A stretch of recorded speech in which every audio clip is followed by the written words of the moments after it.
Whenever I hear Tucker, I listen to him, there does seem to be it kind of reminds me of like a failed romantic. I think that probably he would agree with that on America's foreign policy. I think he talks about this openly about, for example, the war in Iraq, but I think that he's been critical of pretty much every American foreign policy decision since World War II, including World War II. I mean, really, including World War II, right? I mean, he has on guests who have said repeatedly, not just one, multiple guests who have said that either America took the wrong side in World War II or the true villain of World War II was Winston Churchill.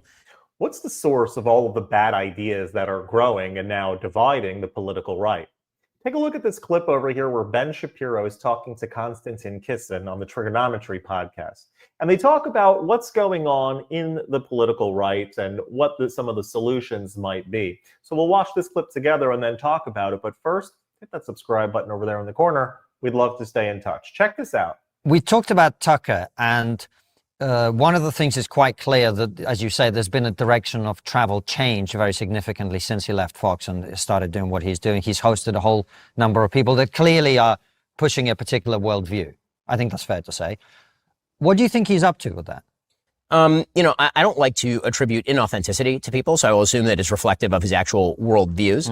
I think that, just looking at the guests that he's had and sort of the views that he has laundered, because that seems to be his mode of doing business, is that he very rarely says the thing that he wants to say out loud. A few times he will. Like, for example, in the Fuentes interview, he'll say that Christian Zionists have a brain disease, right? That's him actually saying the thing that he thinks, then sort of trying later to half buy it back as he realized he crossed a politically inconvenient line for him.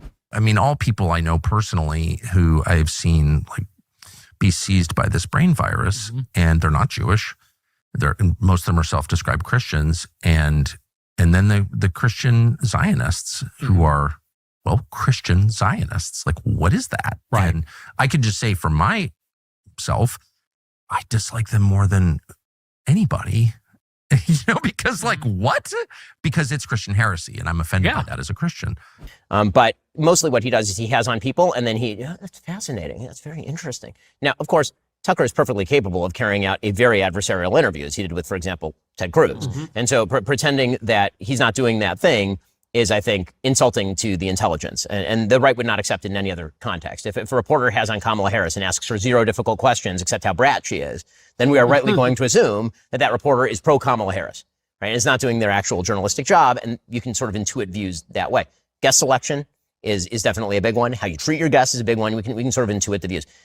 I think that the Tucker's general belief from looking at the way he has done his sort of foreign policy talk is that it's not just that America is overextended, it's that America is a sort of nefarious force in the world, and wherever American support for allies happens, then it must be the result of domestic manipulations, and that the most important thing right now is to essentially go autarkic, to bring, I think this is the most charitable read, to bring, American resources home, to not be involved in the world in any way. And most importantly, that anybody who opposes this agenda is a tool of a foreign agenda, or is a malign actor, which is the thing that differentiates, I think, some of how Tucker does his business from others. I think Tucker is very fond of using emotivism, where he attributes motive to people in order to not even debunk the argument, but simply to just say, they're a bad person, they hate you, they want to hurt your children, and I despise them. I despise them comes up a lot on his show,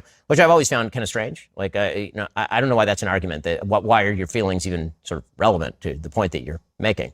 It's a sort of strange political take. I despise. I mean, who cares? And I despise lots of things. I mean, broccoli is not my favorite. Like, of what relevance is this? Well, it's interesting that you say that. And whenever I hear Tucker, I listen to him, there does seem to be it kind of reminds me of like a failed romantic. He had this romanticized idea of America and what America was. He's now fallen out of love. And like a guy who's gone through his first breakup, he looks at his girlfriend and goes, oh, she's a massive bitch. I mean, I think that I think that probably he would agree with that on America's foreign policy. I think he talks about this openly about, for example, the war in Iraq, but I think that he's been critical of pretty much every American foreign policy decision since World War II, including World War II.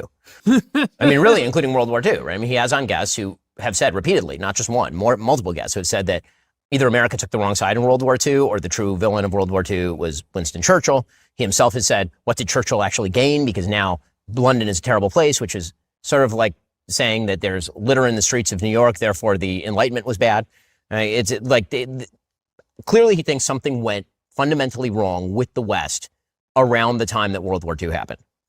And why he's saying that and what is the viewpoint that defines that? I think he's sort of left that undefined. So I'll leave that undefined. All I'll say is I think that it's untrue. I think that some of the views, many of the views of the people that he brings on run counter to traditional American conservatism at the very, very least. Mm-hmm.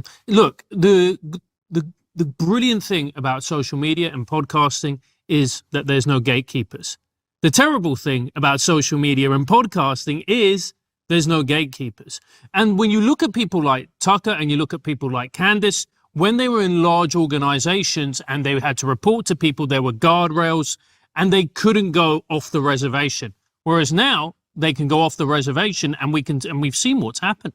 I mean, again, I think that it's not even a matter of gatekeepers as much as it is of a willingness to sort of be checked by people and listen to maybe better judgment.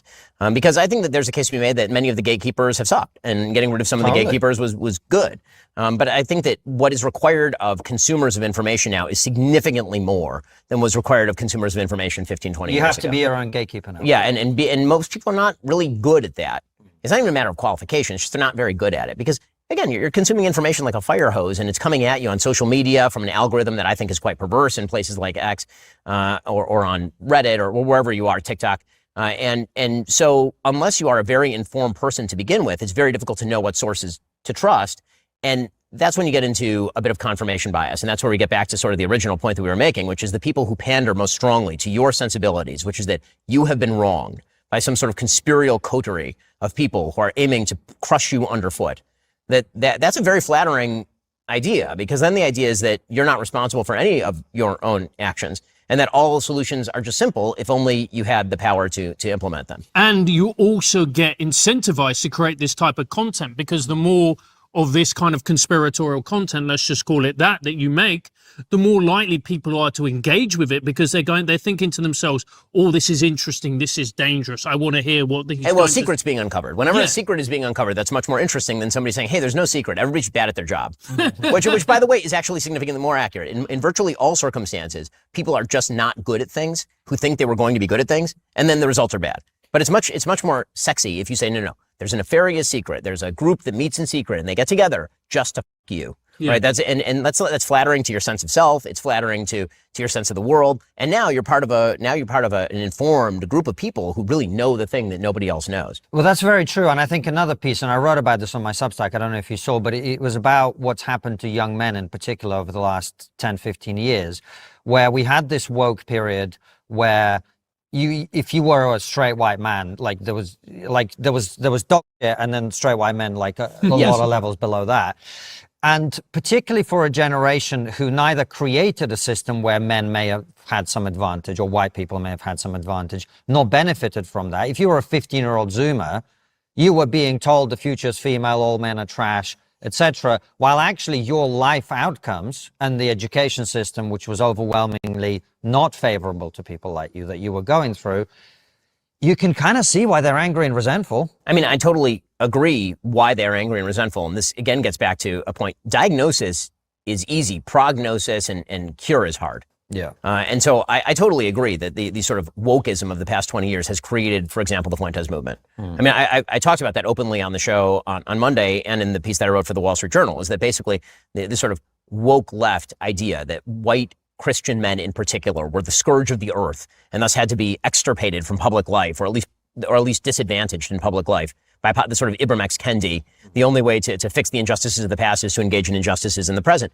I can see why that would drive a sort of white Christian identitarianism. I think that in order for that identitarianism to take place, it can't really be a Christian identitarianism, because Christianity, last I checked, and again, I'll let others who are more expert in this topic than I speak to this, is a system that distinguishes neither Jew from Greek nor slave from master. I mean, the idea is that all are equal it's about individual equality was one of the key functions of Christianity. So you have to come up with kind of a pseudo-Christianity where, certain people are superior to other people. And I think that that's a really negative thing, which is why you've seen some systemic immunity to it among more traditional Christian groups, actually. But I think that the move that you see, it is understandable, but the normal curative to woke should be meritocracy. And that's a hard argument to make these days. Right? I mean, again, because meritocracy has an inherent suggestion, which is if you don't succeed, maybe it's at least partially or largely your fault. And that's a very hard sell to people. That's a very hard sell. It is a hard sell, but that is the reality. You're not a product of your circumstances. You are a result of choices. It's about you. It's a lot easier to blame a nefarious group, some shadow actors in the background that are responsible for your failures, than taking ownership in your own life and embracing them and improving yourself from them. I also agree with Ben in what he says about it's easy to diagnose the problem. You can diagnose the ailment, but finding the cure, that's where the problem comes in. Because I believe that a lot of the grievances and hardships and difficulties that Gen Z young men are experiencing, the complaints they have, the hardships they're undergoing, are justified. It's just that the solution of blaming the government, blaming the Jews, blaming some other nefarious force out there, that's not the solution that's appropriate. I think this is also why you find an explosion of all of this happening online following the murder of Charlie Kirk. It was because Charlie Kirk and some of these other characters, they had the same grievances, but the solution was very different. Charlie Kirk's position was take responsibility for yourself, get married, go to your house of worship, live a godly life, live a moral life, and get a job, and you're going to do well. Like, take ownership, recognize that you're created in the image of God, you have a purpose in this world, and do your best to fulfill that, which is a very healthy expression of all of these grievances that you feel you've been put upon.